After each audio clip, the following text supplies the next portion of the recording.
we also have a history of kind of moving in and out of Pakistan. I mean, let's remember here, the people we are fighting today, we funded 20 years ago.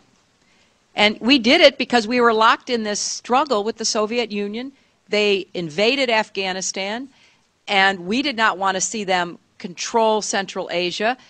And we went to work. And it was President Reagan, in partnership with the Congress, led by Democrats, who said, you know what, sounds like a pretty good idea. Let's deal with the ISI and the Pakistani military, and let's go recruit these mujahideen. And let's get some to come from Saudi Arabia and other places, importing their Wahhabi brand of Islam so that we can go beat the Soviet Union. And guess what? They retreated.